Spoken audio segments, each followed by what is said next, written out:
Welcome to the Summit for Wellness podcast, where we help you climb to the peak of your health. And now, here is your host, Brian Carroll. Here's what's coming up in this episode of the Summit for Wellness podcast. Repeatedly, they kept telling me, well, McCall, thanks for just treating me like a person, And for me, that's such a given, right? I mean, I really do feel like I get to hang out with my friends when I come to work every day and I see my patients. Right, I'm trained in 8-minute medicine. I'm supposed to see a patient, make them feel heard, formulate a diagnosis, and give them a treatment plan in 8 minutes. And for really quick, easy problems, that's fine. But when you have complex issues or you want to get someone as well as possible, that's just not a reality. So, they range everywhere from hormones, thyroid dysfunction, obviously, to inflammatory mediated depression, adrenal dysfunction or adrenal dysregulation, micronutrient depletion, and the genetic and methylation factors that have been getting a lot of hype lately. Look at functionally what is this person's thyroid doing and where is the hiccup, what isn't working, because that can tell me, I really get to understand 100% what my patient's thyroids are doing, and which I think is completely necessary to be able to treat them with precision and adequately get symptom resolution, because it's almost like winning the lottery unless you really, really have an in-depth understanding of how a thyroid works. For the most part, depressed patients have too low of adrenal function. So I actually give them some supportive nutrients for their adrenals, things like ashwagandha, which can also help with sleep, and some B vitamins, licorice root, things that help support their adrenal function. And then I also give them some desiccated cow adrenal glands. So just some cow adrenal gland, which makes them feel better, and it supplies them with what they're missing.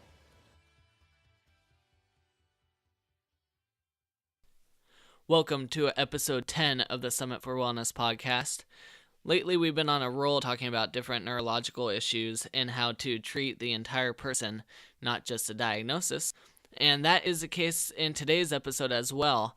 Our presenter was recently on TEDx, which I am extremely excited to talk to her about, giving a presentation about different findings she has found in her own practice. So we will be talking about that.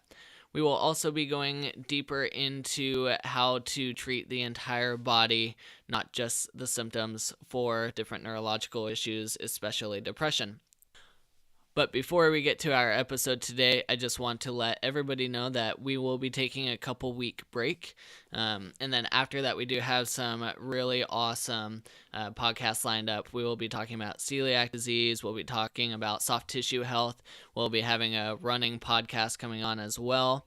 So those are some of the things that will be getting released later into May. So look forward to those episodes coming out. Another thing that I've been actively looking for is ways to make getting healthier easier. And one of those ways is to have a really simple and easy place to shop for all your natural health products. And one of those places is an online retailer called Thrive Market. And if you haven't heard of Thrive Market, they are one of the revolutionary online marketplaces with a mission to make healthy living easy and affordable for everyone. And it really is affordable. A lot of the prices of the products are around wholesale pricing, so you are getting a great discount on all your food products, and they ship right to your door. So if you go to summitforwellness.com/thrive, you will receive 25% off your first order with Thrive Market. So head on over to summitforwellness.com/thrive to try out Thrive Market for free and receive the 25% discount. Okay, if you have been enjoying our show, if you could subscribe to our channel, that would be extremely helpful, especially if you listen to iTunes. If you subscribe and if you leave a rating and a review, that really helps our show out, and it really helps get it out to other people as well. So it's really simple to leave a review. You just go under the show itself, and there's a little rate and review tab, and you can leave us a nice rating. And also, if you want to get the most up-to-date releases of the podcast, then if you go to summitforwellness.com and sign up for our newsletter, you'll get an email the day that each episode comes out. So go ahead and give that a try. Okay, let's get to the episode. Welcome back to the Summit for Wellness podcast. Today we are diving deeper into the topic of integrative psychiatry and how to treat the person, not just a diagnosis, which is exactly what our guest today specializes in. She has a very unique outlook on how to treat her patients and isn't afraid to practice medicine differently because she believes the current system is broken. She chooses to see patients like people and friends and treats them as such. She is a recent TEDx speaker and also the co-founder of Modern Medicine, a functional medicine practice and soon-to-be Modern Thyroid clinic in Austin. She spent years practicing traditional psychiatry, and ultimately it became her platform for much-needed change in her own practice and is what led her to a unique approach to mental health. Please welcome McCall McPherson to our show. Good morning. How are you today, McCall? Oh, I'm doing good. Probably a little bit more rested than you are because I'm farther on towards the east, but I'm great. Yes, it is pretty early on the West Coast over here. Yeah, no kidding. So can you talk about a little bit about your background, how you got into integrative psychiatry and functional medicine itself? Yeah, absolutely. So I'm a PA, which puts me in a pretty unique situation, and so I'm board certified in all specialties of medicine, and it kind of allows me to move around a little bit more than physicians and nurse practitioners who are specialized usually. So, a couple years out of school, I started practicing regular psychiatry, and even prior to that, I was actually in a neurosurgery job just out of school, and I started having terrible fatigue and brain fog, and I was basically going home every day at 3:30 and going to bed, resting and recuperating from the day and preparing for the next day, and kept going to my doctor, begging him for help, telling him, I didn't think my thyroid was right, and he kept kind of shutting me down and telling me I was fine. So eventually I found what was then the only integrative medicine physician in Austin, and he basically fixed my thyroid and gave me my life back in 6 weeks after I'd been spending 6 months in bed every hour outside of work. So that kind of opened my eyes a little bit to integrative medicine and primed me to be more open. And then a couple of years later, I left my neurosurgery job and started doing regular psychiatry, which I love. My undergrad degree is in psychology, and I come from two parents in psychotherapy, a psychologist and a psychotherapist. So it's always been in my genes, in my blood, and I loved it. I loved regular psychiatry, but when a few years in, I was just unsettled with the fact that, no one was screening these people for really normal, common medical conditions. And they were just kind of treating the symptoms, right? So it didn't matter if you had depression because you had a thyroid problem, childhood trauma, or if you're a man with low testosterone, right? It's all treated the same. My collaborating physician at the time would kind of scoff at me for screening my depression patients for thyroid problems.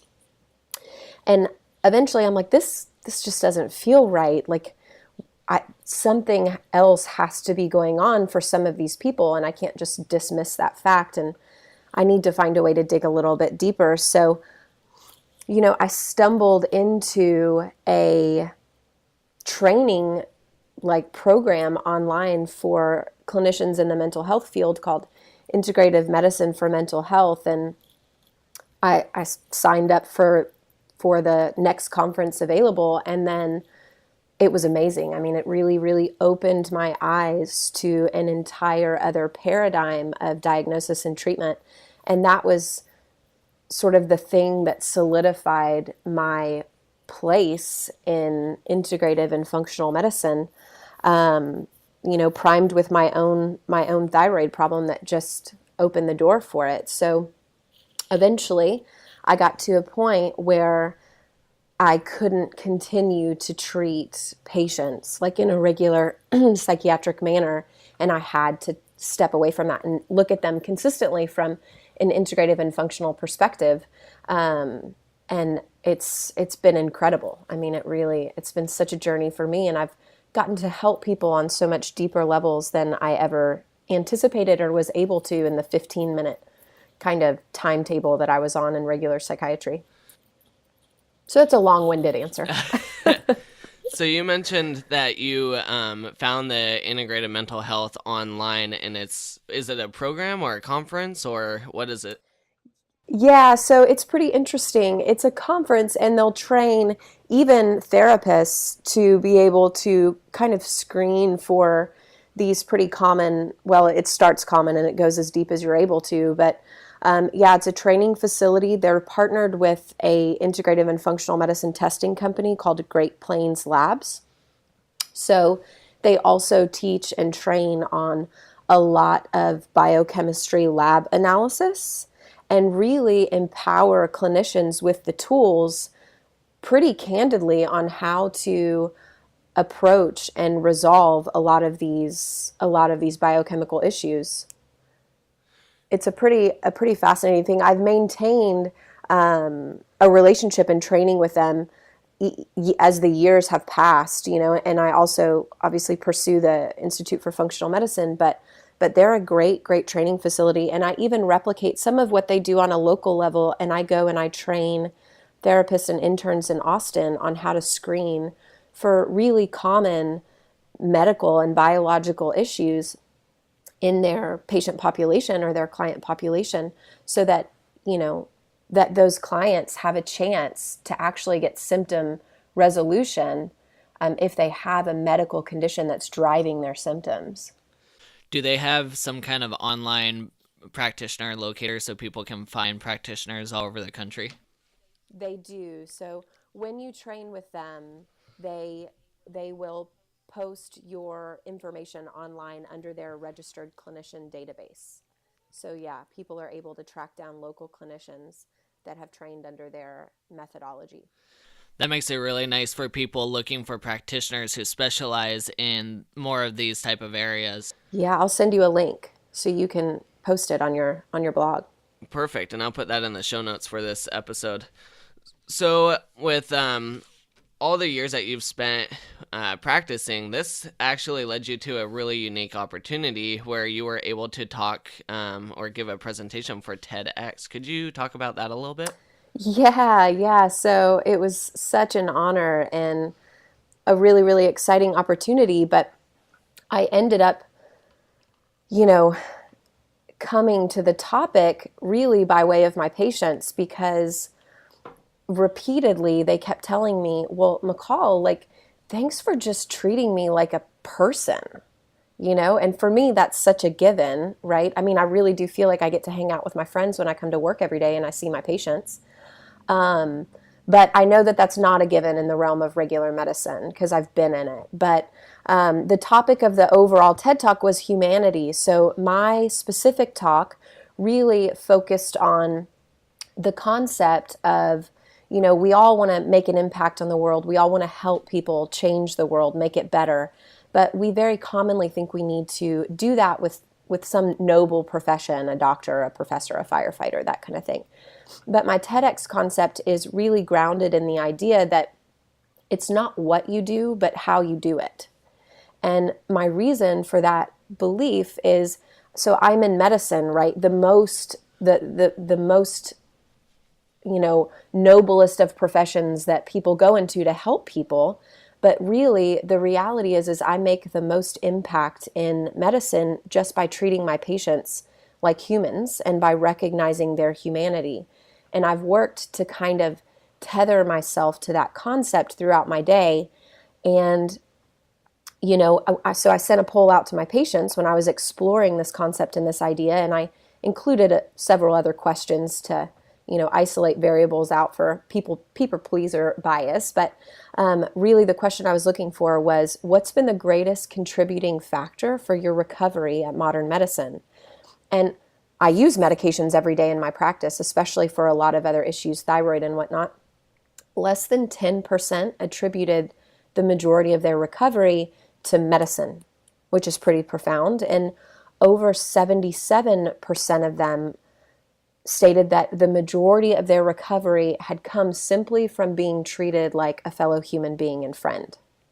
So, from that, what I would love for us to extrapolate is if we can find a way to be tethered to the humanity of others, and my TED Talk really explores the details of this, but as we move through our day, whether it's someone that's being bullied at school or a bully at your kid's school, whatnot, or, the person behind the Starbucks counter, if we can be tethered to their humanity and recognize it, even in brief interactions, I think that we can really make a positive change in this world. So it's a pretty interesting concept. Yeah, and it's really interesting because it's kind of following along with a lot of the studies coming out that people that are in these unhealthy states, it isn't just a physical state that they're in. There's that big emotional component as well. Mm-hmm. Yeah, and I mean, stress it drives disease. And if we can find a way to connect with people and be mindful, right? The concept is grounded in mindfulness. Then really we could change lives on a micro scale throughout our day. So how long do you spend with these patients?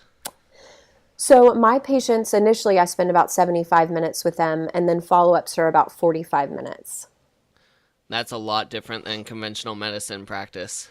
Yeah. Well, regular conventional medicine I'm sure you were trained the same way, right? I'm trained in 8-minute medicine. I'm supposed to see a patient, make them feel heard, formulate a diagnosis, and give them a treatment plan in 8 minutes. And for really quick, easy problems, that's fine. But when you have complex issues or you want to get someone as well as possible, that's just not a reality. But yeah, I'm extraordinarily fortunate to be able to spend that kind of time with my patients. Yeah, and they benefit a lot more, as you've seen in your practice.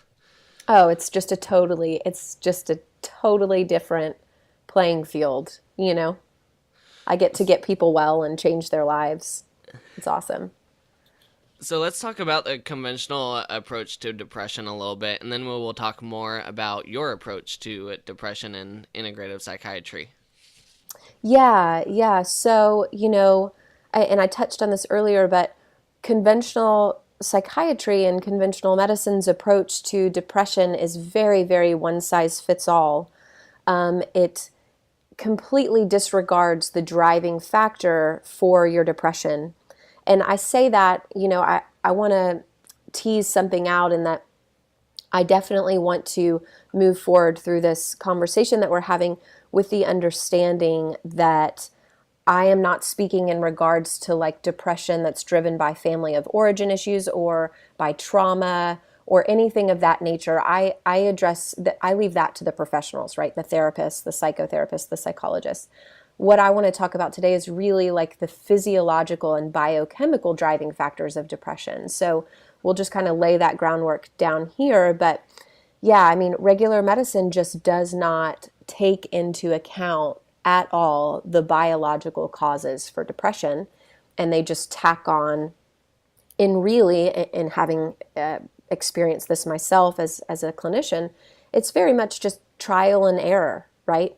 Moving through medications, regardless of the cause of your depression, just trial and error, one after the other, and then oftentimes just tacking on more and more. Usually, if you get put on an antidepressant or something of that nature, you're pretty much condemned to be on it for good, because psychiatrists and primary care doctors, who are usually the prescribing people, they get very uneasy if you want to get off of them. So you're just kind of stuck, right? I don't think research-wise, it's pretty well known that they don't have a tremendously efficacious effect over that of like a placebo effect. So, I do think that in cases they work, but if we could, stratify people to see if perhaps that medication is the right route for them, or if another route of root cause resolution or even supplements or natural things are better, I think that we could impact more people. And, as far as the integrative medicine approach is really grounded in a few concepts, right? So in my personal practice, I'm not like an anti-drug person. I use drugs every day in my practice. I think that they're useful in many cases. But as my own research has shown me from my TEDx talk, like there are other things that work better than medication. Even one I didn't include with you guys is lifestyle modification and supplements, which I think was 20% roughly of patients said that improved them the most. So, yeah, well, integrative medicine basically utilizes natural remedies and supplements that really I see profoundly impact people. Things like magnesium for anxiety or B12 for depression. And it's on a pretty case-by-case basis. And then the other component to that is where the functional kind of approach comes in as well, which is really root cause resolution. So what is causing this person's depression? And let's fix that. So then in turn, the symptoms will resolve. And today, I guess we're going to talk about a few areas of things that could be commonly going wrong, or things that I certainly see commonly going wrong in my practice, right, with depression. So what are some of those areas, just to jump straight into it? Yeah, so they range everywhere from hormones, thyroid dysfunction, obviously, to inflammatory mediated depression, adrenal dysfunction or adrenal dysregulation, micronutrient depletion, and the genetic and methylation factors that have been getting a lot of hype lately. So let's go into hormones and thyroid, especially since you're opening up a thyroid clinic. Talk more about that. Yeah, so thyroid is one of my passions because I've sat on the other side of the desk, from a physician and just very desperately seeking help, and I know how much it can affect people's quality of life. And many times in my practice, I end up with patients. I mean, usually people come to see me kind of as a last resort. They start with their primary care doctor, then they go to a psychiatrist, and then eventually, if they're not getting any help, they end up with me. But I very commonly see people come to me for depression that is treatment refractory or unable to be improved with regular medications. And they really just have a thyroid problem. So, and what that really looks like is depression, fatigue, brain fog, low sex drive, dry skin, brittle nails, brittle hair, constipation. And the problem is that regular medicine has sort of halted in, if not regressed, in its diagnostic modalities and treatment of hypothyroidism.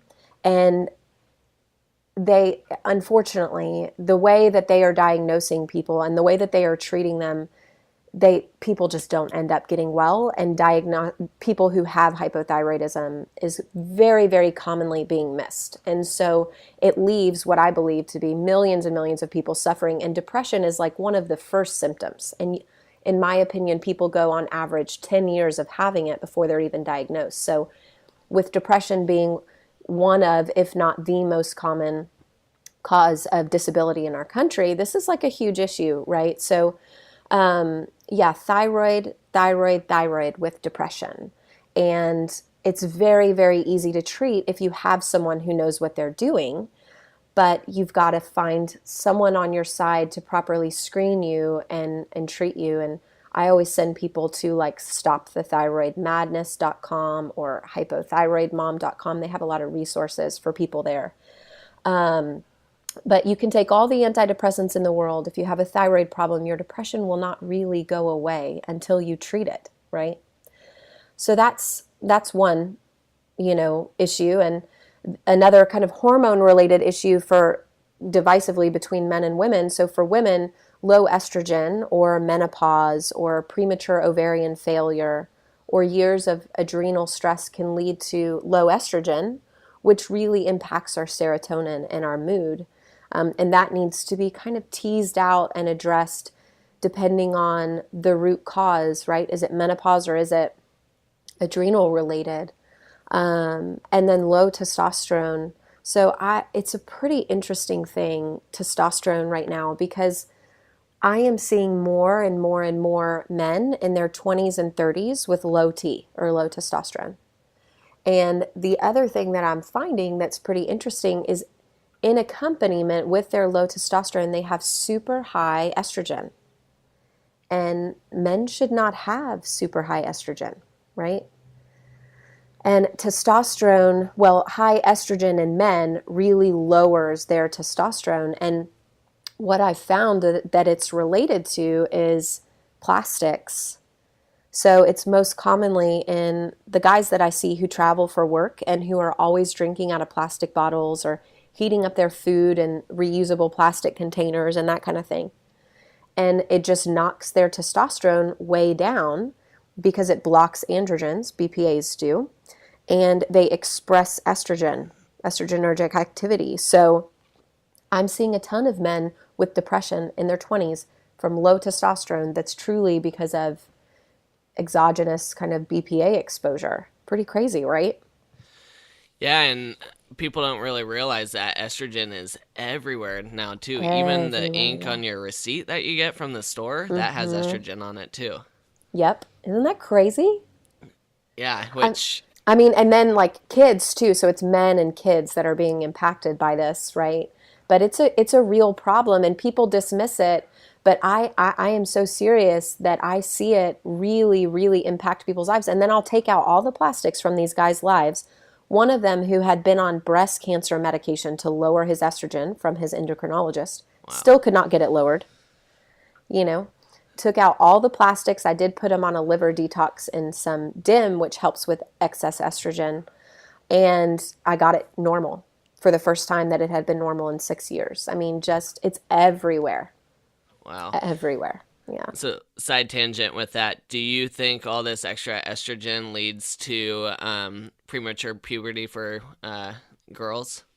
Totally. Like, how can it not? And the other thing that it leads to that I see all the time, and you might see this too, Brian, I see so many women with estrogen dominance and their progesterone is 0, which this is a topic of another talk, but low progesterone, you have tremendous anxiety and even agoraphobia where you don't want to leave your house that's associated with low progesterone. And these women are overloaded with estrogen, have no progesterone, which also puts you at risk, right, for breast cancer.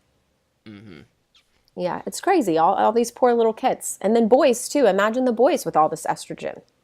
The growing boys. It's terrible. Yeah, it throws everything off. Yeah. So going quickly back to the thyroid, you mentioned that there's some other testing that you do. What tests do you typically run to check for hypothyroid? Yeah, we should have a whole talk about thyroid because I love it. I agree. Yeah, so I check, I screen people for TSH, which is really the only thing that regular medicine uses and probably among the least important. Free T4. Free T3, which is the most important, that regular medicine has no idea what it is. And I do reverse T3, which is an inhibitory mechanism of your thyroid that's commonly elevated in people who are on levothyroxine and Synthroid, which is why it doesn't really ever work for people. And then I screen for antibodies. So TPO antibodies and thyroglobulin antibodies. Occasionally I screen for Graves' antibodies, but that's only in the clinical setting that makes me think this person might actually have Graves'. So you do basically the entire thyroid panel. Heck yeah, because I really look at functionally what is this person's thyroid doing and where is the hiccup, what isn't working, because that can tell me, I really get to understand 100% what my patient's thyroids are doing, and which I think is completely necessary to be able to treat them with precision and adequately get symptom resolution, because it's almost like winning the lottery unless you really, really have an in-depth understanding of how a thyroid works. I totally agree. Yeah. And it's such a common problem, right? We need to learn as clinicians and do it, because in regular medicine, oh my gosh, it's really a tragedy. Yeah, I would love to bring you on to talk about thyroid. I think there's a lot that we could hash out with that one. Yeah, let's do it. Next, let's go into inflammatory issues within the body, especially the gut, Yeah. and how that would influence depression. Yeah, so it's pretty interesting. Historically, regular medicine has been looking at depression as this monoamine deficiency theory, meaning, oh, well, you're short in serotonin, so you have depression, right? That's been the long-standing theory behind medications. And really, more progressive psychiatric literature, not even in integrative and functional medicine, but in regular psychiatry, is really honing in on the theory that depression is actually inflammatory mediated, that it's cytokine mediated. And they're really heavily looking at research in the gut, and they're connecting gut inflammation to brain inflammation, and that as being a key factor in what's driving depression, anxiety, and even bipolar disorder, and schizophrenia in some cases. So it's really an interesting time to be involved in psychiatry because the paradigm is completely shifting. And so really in my practice, I look at gut inflammation in a few different ways, and I do hone it in clinically, but some things that I always take into consideration as driving gut inflammation are food-mediated allergies. And I'm sure you're familiar with these. I really look at the IgG component, which is just the chronic inflammatory component of our immune system that's really hard to peg down and pinpoint where it's coming from because it cannot show up for 30 minutes or 5 to 7 days. And the half-life of IgG, meaning how long it takes to work itself out of your system, well, the half-life's 26 days. So that inflammatory response is in our body for about 3 months. And so we just are walking around constantly inflamed, right? And inflammation in our gut is inflammation in our brain. So we have to figure out and determine those food responses that are driving that inflammatory response and remove them so that our gut can heal and subsequently our brain can heal. So that's kind of one big factor that drives, inflammation. Yeah. Could you talk about some of the foods that you find to be the most inflammatory? Yeah. So, there's so many different trains of thought on this, but the reality is the foods that I see objectively returning as inflammatory, right? So it's in black and white. This isn't me and my preferred diet of choice. Really, the most common that I see are grains, dairy, and beans. So very, very much centered in a paleo-based diet is confirmed for me to be the lowest inflammatory diet for the majority of my patients. And then there's one-off people, and one-off food allergies that are random, that are kind of individualized. But if I had to say from my experience, what would be the best kind of diet for people that for low inflammation, it would certainly be paleo. Do you have a hard time getting people to switch over? Especially getting off grains? Sometimes, yeah. Sometimes I do. The hardest kind of diet that I have people migrating over to is a ketogenic diet, just because the learning the new kind of system is hard. But a lot of times people are so desperate by the time, they come to us, they're pretty receptive. And that I tell them, look, here's the deal, right? You're going to hate me for a little while, and I'm okay with that.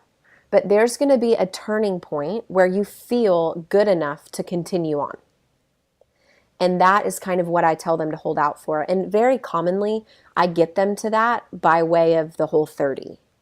So the Whole30 is a diet that really is great at breaking biochemical kind of addictions in terms of food, right? So people who say they could never give up cheese, if you put them on the Whole30, it breaks their biochemical addiction to casomorphone, which is the morphine derivative that cheese breaks down into by the time it reaches our brain. So obviously we are addicted to it, right? Same way that pain medicine addicts are addicted to their medication. But once you break that, it's really not so terrible. And if you move people from the Whole30 to a paleo diet, it's easier for them to have a longer, long-term commitment, because if you move straight to paleo, sometimes it allows some of those residual biochemical addictions to continue. And then it's just people perpetually having to have a lot of self-control to stay on the diet. But if you detox them out front, they don't have to have continual self-control. It's just self-propagating at that point because they've already broken those addictions. Yeah, that would be really helpful for a lot of people. Yeah, I mean, I see pretty profound impacts with the Whole30. And then I do usually have them move into like a modified paleo diet. Okay, so once you remove the food allergens, and if they still have inflammation, then what? Then we go looking at their gut microbiome. So the balance of the good, bad, and in between bacteria and the yeast in their gut. So really, if inflammation is gut-centric, I go heavy there, right? And I do a stool sample, which is everybody's favorite, lab test of choice, for, as reasons that you can imagine. But, when you do a functional stool sample, it gives you back so much information, the good bacteria, the bad bacteria, protozoans, yeast, inflammatory markers. It just gives us so much information that we can work with and modify so that we can rebalance that bacteria. And then that gives you the direction to go to try to reduce the inflammation. Yeah, it really does. So then once you've approached it from a food and a microbiome standpoint, you kind of just move into this gut healing protocol measures, which is a long process. It's a long process to heal people's guts. It's one of the more long-term things that I have to do. But once you heal their gut, they actually have less food allergies, and then the inflammation eventually subsides in their gut and in their brain, and it's this slow, insidious improvement, but long-term, like great outcomes, So for the people sitting at home, how can they know if they have all this inflammation in their body that they need to work on? Yeah. So, obviously gut-centered inflammation are things like diarrhea or constipation, mucus in your stool, or if your stool's floating to the top in the toilet, cramping, bloating, gas, all of the usual suspect things that would point us in the direction of specifically gut inflammation. And then once your gut is inflamed and it starts kind of systemically impacting you throughout your body, you get like joint pain, fatigue. You'll also have it's very common that you'll get skin rashes, psoriasis, eczema. Also, you can get little bumps on the back of your arms, which are called keratosis pilaris, and that's indicative of gut inflammation that's basically keeping you from absorbing your omega-3 fatty acids. And it's common actually in people with celiac. So, a lot of it is gut-centered symptoms, but then you have these overall just general malaise and fatigue issues. Obviously, if you have any candida, either skin yeast issues or obviously in your mouth, that too is indicative of a gut microbiome imbalance problem. Awesome. So the next common area that we have is adrenal dysfunction. Can you go into how the adrenals can affect depression? Yeah, so, regular medicine doesn't believe in adrenal dysfunction. They think that our adrenals, which are responsible for our stress response and even like our daily sleep-wake energy cycle, they believe they work perfectly, or one day they stop working and then we get Addison's disease, which is not in general the way that life works. Usually there's a process of failure. And so functional medicine really does believe in adrenal fatigue. And over the years, I've seen enough people have it and recover that I truly am a believer. And, hallmarks of adrenal fatigue are, obviously fatigue, especially most pronounced in the morning and in the late afternoon around 3 or 4.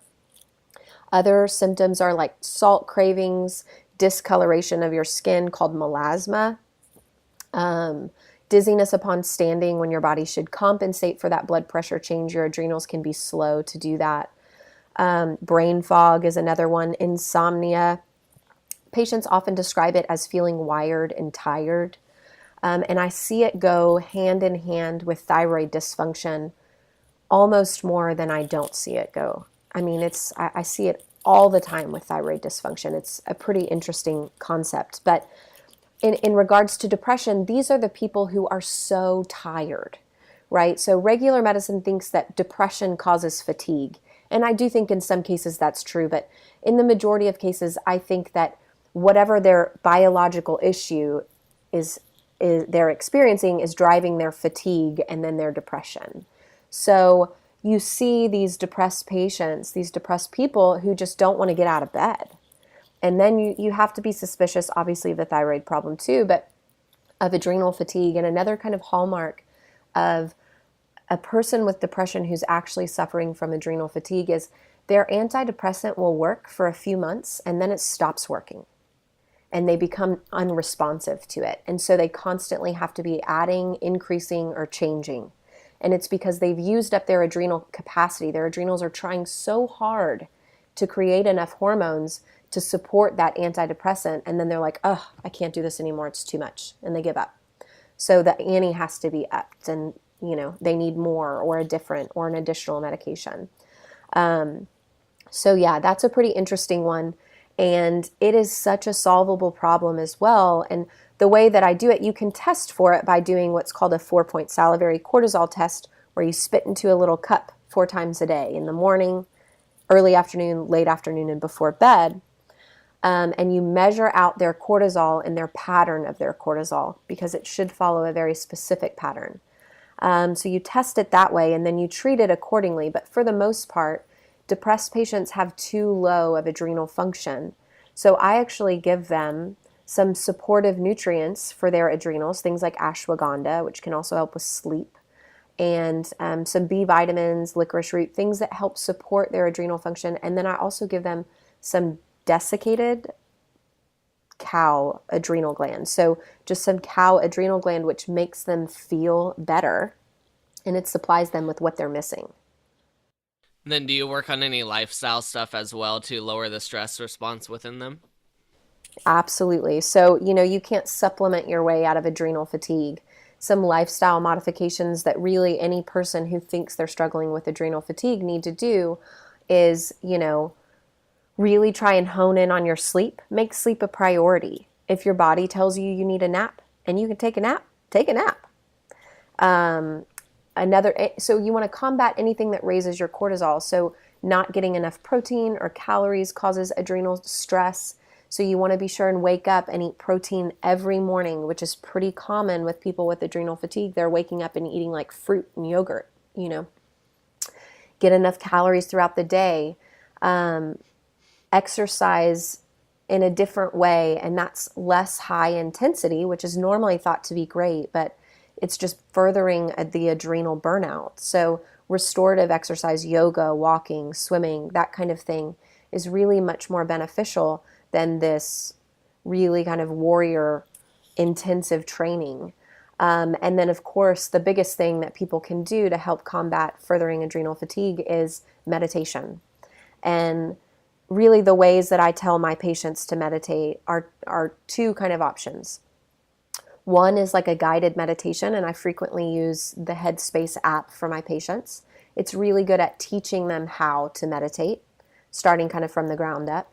And then the way that I commonly have found to be most successful for me, because I tend to have a lot of brain activity, thinking going on in my mind, I just sit in a dark room and I start to count backwards from 100, and every breath is 1. So I've set a timer, so I don't need to worry about how long have I been there, 2 minutes, 20 minutes, 2 hours, right? I set it for 10 minutes, and every breath is 1. So 100, 99, and you just sort of recenter back on that number every time your thoughts trail off. Some days it'll be easy, some days you won't be able to do it, and that's fine. You pick up and retry the next day. But if you can keep honing in on your number, by the time you get to 75, you realize that, you're not having to focus as hard on your number, and there's a lot more space in your mind. And really, that's when you're meditating. So the skies don't open, nothing crazy happens. It's very subdued, but it's the quickest way to resolve an elevated cortisol response. I like that trick. I'm going to have to try that. It took me a while to figure out my system, but it seems to work. Okay, and then the final area that we have is micronutrient depletion and methylation. Yeah, so this is where a lot of attention is coming and going right now. So, you know, really, I think the next wave of medicine in general is really going to be individualized to genetics for people. And that's already happening in like cancer treatment and whatnot. But, you know, in kind of a big thinking way, micronutrient depletion really leads to a lack of the ability for us to form our neurotransmitters. And you can think about that simply like when you don't get enough protein. So protein breaks down into amino acids, and our amino acids are coupled together with some cofactors, zinc, B vitamins, folate, and those things form our neurotransmitters. So if we're not getting enough calories, if we're not getting enough protein, if we're not getting enough micronutrients, we're kind of fighting, with a losing game plan, because you can have all the antidepressants in the world, but if you can't create the building blocks for your biochemistry, you're going to be short-ended. So that is kind of the micronutrient realm. And then that also comes into play with inflammation. So if your gut is inflamed, you're not able to absorb your micronutrients as well. Or if you don't have enough stomach acid and you're unable to break down your food very well. So all of that kind of holistically comes into play. And then, as far as methylation and genetic factors, one thing I do in my practice is I do analyze people's DNA. Their 23andMe is really the most popular format that people are getting access to their genetic data. And you can see people can be genetically set up to not be able to efficiently form their neurotransmitters or work through their complete systems of biochemistry in order to facilitate mental health. And the cool thing about genetics is sometimes people get really dismayed because they think, well, these are my genes. I can't change my genes, right? But that's not really the case. 20% of our phenotype, or of the way that we are or that we look, is made up of our genes, and the rest of that 80% is what's called epigenetics, or how our genes are turned off and on or expressed. And really, you control that with inflammation or lack thereof and micronutrients. And I won't dig into too many details with that right now because I could talk about that for 45 minutes. But the fact is that we can turn off and on these genes and compensate for our genetic inadequacies, right? So that we can still complete our biochemical pathways to form our neurotransmitters, or not build up too many of the bad ones that lead to depression or anxiety and so on and so forth. So it's a pretty cool and interesting thing. So I find it interesting that a lot of people are showing the mutation for methylation. Mm-hmm. Why do you think that is? Well, methylation is pretty unique.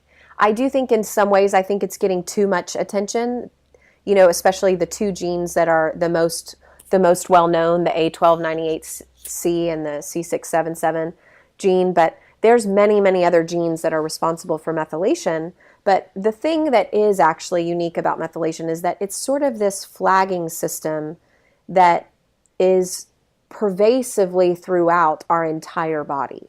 So I've read a statistic, and I haven't verified this, so don't hold me to it. But I've read that methylation is responsible for over 2 billion chemical reactions in our body each second.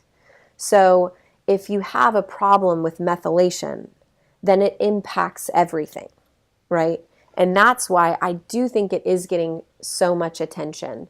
I think it's a lot more complicated than a lot of people have made it. It's not just sort of this one-size-fits-all approach to methylation defects. And you can really study that deeper with people like Amy Yasko, who really dissect it out to an insanely complicated level that I am not on.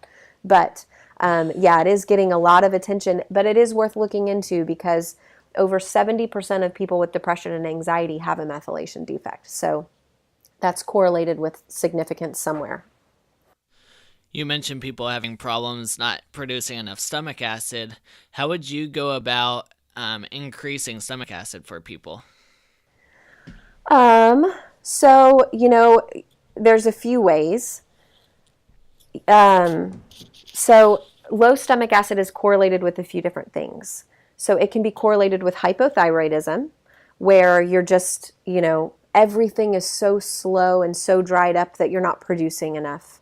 And then as that kind of happens and goes on, you get micronutrient depletion, and so on and so forth. It can be origined in a lot of different ways, but the overall kind of pattern is that you have this low stomach acid, which, opposite to most people's belief, is actually correlated with gastric reflux, right? So regular medicine treats GERD or esophageal reflux with medicines that lower your stomach acid, which in functional medicine and integrative medicine, largely we agree that reflux is actually caused by low stomach acid, and you actually need to supplement more stomach acid as opposed to reduce it.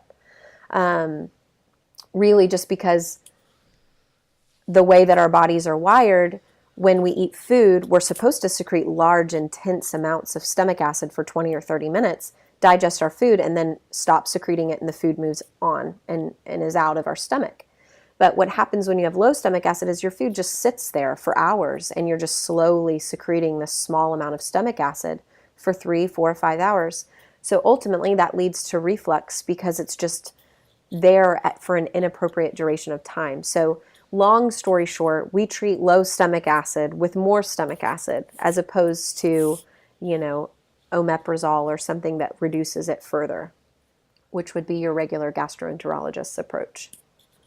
You mean we shouldn't take Tums? No. Or Zantac, No, stop the madness. Darn it. I know, right? We're actually, you'll just be condemned to a life of Tums. That's so true. Yeah. Okay, McCall, we are getting close to time. So all the information that you talked about is great, and any of those links that you mentioned we'll put in the show notes. But tell us a little bit more about your Love is a Real Medicine group that you started. Oh, yeah. I forgot that we were going to talk about this. So,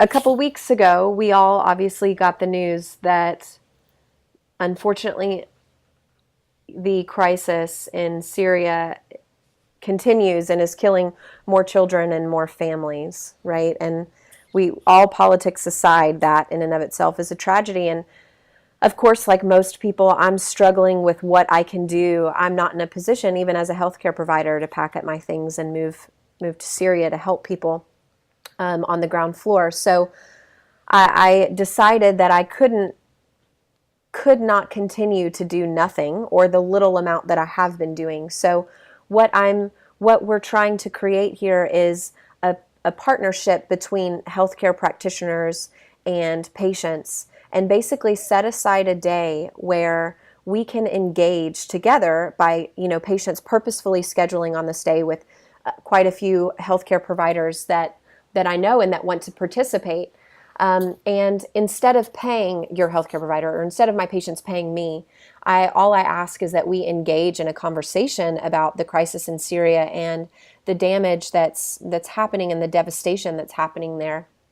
And we kind of, by doing that, we bring it into the light and we keep it in the forefront of our mind instead of kind of shoving it aside, which we have a tendency to do, or at least I do, because it's so horrific.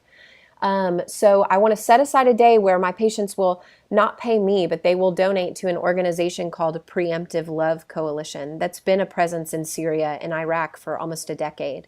And they really are on the ground floor, either evacuating families or feeding the families in the most hostile environments there, bringing them food and water, which obviously they go without for years.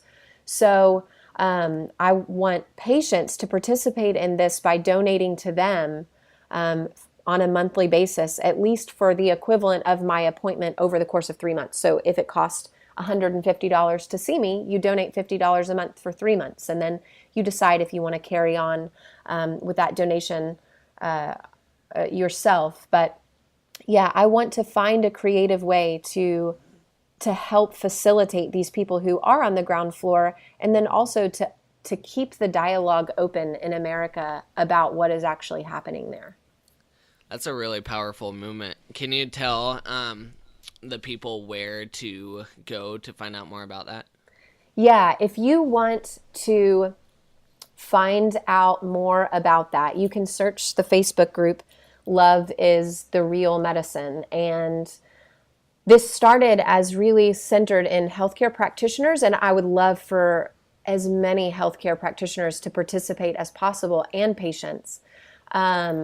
But if you are in any genre of any service industry and you want to participate, this is not an exclusive thing, obviously. We want to be as inclusive as possible.